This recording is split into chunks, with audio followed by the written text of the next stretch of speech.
Now, of course, on this September 11th, we remember that one of the consequences that we live with now on a daily basis is the surveillance state. Everywhere, looking at everything we do. And of course, knowledge is power, and those who crave power can never have enough of it. So they can never know enough about us. Now we see that they're moving to have chips that go inside of us, not just content to put cameras all around us. Leanne McAdoo is joining me now. Leanne, they're going to look inside of us, of course, but this is being sold in a very beneficial way. This is something that is going to help us from a health standpoint, and the FDA has now approved regulation of chip in a pill. Right, yeah. I mean, the future scientific dictatorship that we're seeing in all these science fiction movies, it is here now, and our beloved FDA is approving it. Yes. And so these are smart medicines that are basically telling doctors when their patients have taken their pills, if they're staying on a schedule, or if they've forgotten them altogether. Because we know that's such a large problem that it justifies spending billions of dollars to create this new technology, get FDA regulation for it. We need to know that that's there. And of course, we all know that there's another agenda to this, but listen to how they sell this. They say it'll help ensure patients to stick to their prescriptions, so reduce wasteful spending on drugs that are not taken properly. And of course, why would they be concerned about wasting money on drugs? It's because the government is taking over healthcare. And when they do that, they are going to mandate everything we do. We've got mandates in terms of taking away our informed consent. They mandated health insurance. They have taken away our informed consent. They're trying to work on that with vaccines. And now they're going to mandate medication and make sure you take it. That's the most important thing. Absolutely. And they say that they hope one of the future things that these digital medicines can do is provide real-time monitoring of patient health. So they can help assess, whether the treatment is working or not. And also, of course, to check out your moods. Now, you'll recall there was an old George Lucas movie. It was like THX 1138. 1138, where they're tracking all the citizens. Did you take your pills? What's wrong? If you be temperate and docile. And there's so many movies like that. I mean, this is what's going to happen here in the future with this digital pills. And this is, we know it's coming because this is not the first time. You'll also recall that the former DARPA director, now Google exec Regina Dugan, has been pushing an edible authentication microchip, as well as an electronic tattoo that can read your thoughts before you even speak them. It'll read your thoughts, but this microchip that's going to be inside a pill, users would swallow it in order to obtain the superpower of having their entire body now become a biological authentication system, so they can use their cell phone, their computers. Won't that be convenient? They can open their cars, their doors, their smart homes, all just by daily ingesting a pill. And I'm sure it's not going to track your every movement. No, we see this over and over again.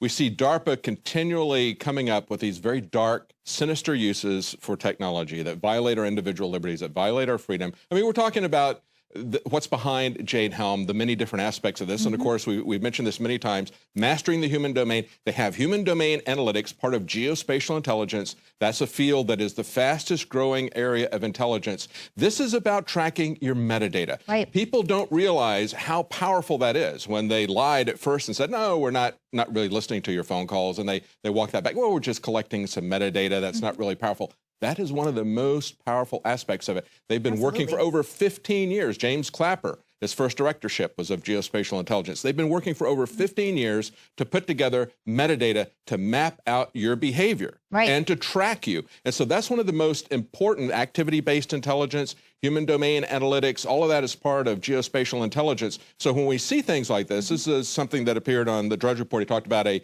digital pill. This is something that is very sinister, and we see DARPA always doing this. They say, well, we're doing this brain project, but we're going to help soldiers to get rid of specific memories that are troublesome. That's not what they're going to do. They're going to use this for mind control. They're going to use it for doing electronic lobotomies, which they did to soldiers coming back from World War II. We always see this happen. Yeah, absolutely. And it also kind of ties into all of the immigration issues that we're seeing. The globalist plan is for a global order and a borderless world. And that's not so that we can be free and we don't need to show our ID and our papers, please, and we can roam about freely. No, they're going to have these systems set up in place where we are all now being tracked on a global scale. Zbigniew Brzezinski pointed that out in 1970 when he wrote his book that was so popular, they liked so much, they put him in charge of the Trilateral Commission. And he was talking about a technocratic regime where they're going to track everybody biometrically. They create these crises because they've already got the quote-unquote solution, their solution, in place. The crises are to push the next level of their plan as a solution to that crisis. So when we have the open border crisis, the removal of national borders, that presents them with an opportunity to say, well, the only thing we can do for that is biometric tracking. We can see the beginning of this with E-Verify, but it's going to get far more pervasive, far more sinister. When DARPA does their robotics programs, we look at these things, we look at these robots that really are quite frightening when you look at them in the context of Terminator and autonomous killing machines and everything. They said, don't worry. This is so that we can get into a nuclear reactor like Fukushima. Yeah, they always have some benign, helpful facade that they can explain it away as. Right, so it's, they won't have to waste a human life. And obviously what's going to happen is it's going to create a digital arms race. And we're already seeing that happen. A Texas businessman was just caught yesterday selling $50 million worth of military intelligence to Russia. And what was he sending them? This surveillance microchip technology. So this is the same thing if we move to autonomous weapons with the robots. It's going to create an arms race where everyone's going to have something to work in this new digital battlefield. It's spy versus spy, and all the spies and all the criminal hackers are allied against us. Yeah, there's another article about that as well.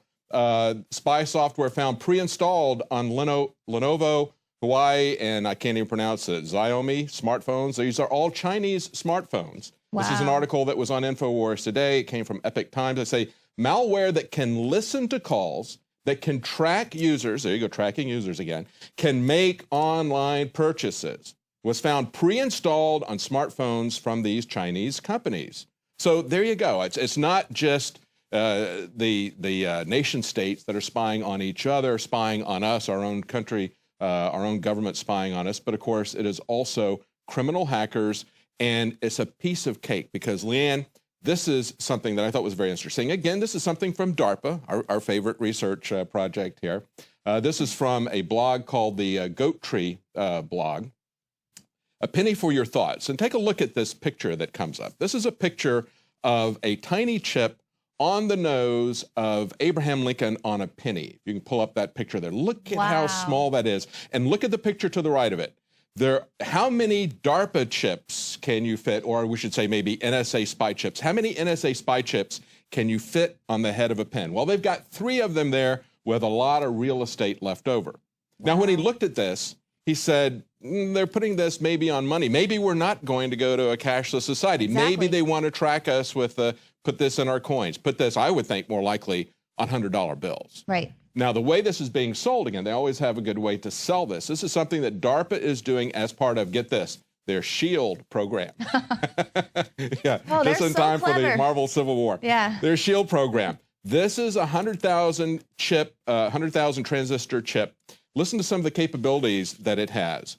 It has features they say are remarkable for its size. Among them, two-way radio communication, onboard encryption, an energy harvesting function that casts away the need for a battery, sensors that can detect whether it's tampered with, all the while consuming less than 50 microwatts, costing less than a fraction of a penny.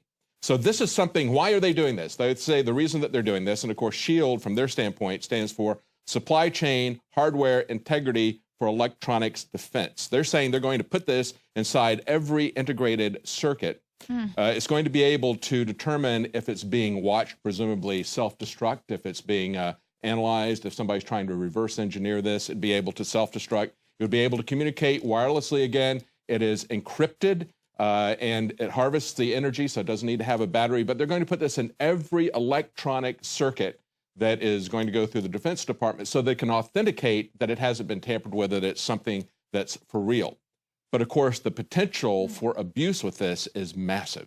Yeah, I mean, it's just so frightening, and there really is no end to the control grid that's being built up around us. Yes. I mean, they even have dust that they can spray on trees out in nature. Yes. So you think you're out in the woods hiding or something, but they can track you there. I mean, it's incredible. I don't understand it. Well, like I said, their thirst for control, their thirst for power is insatiable.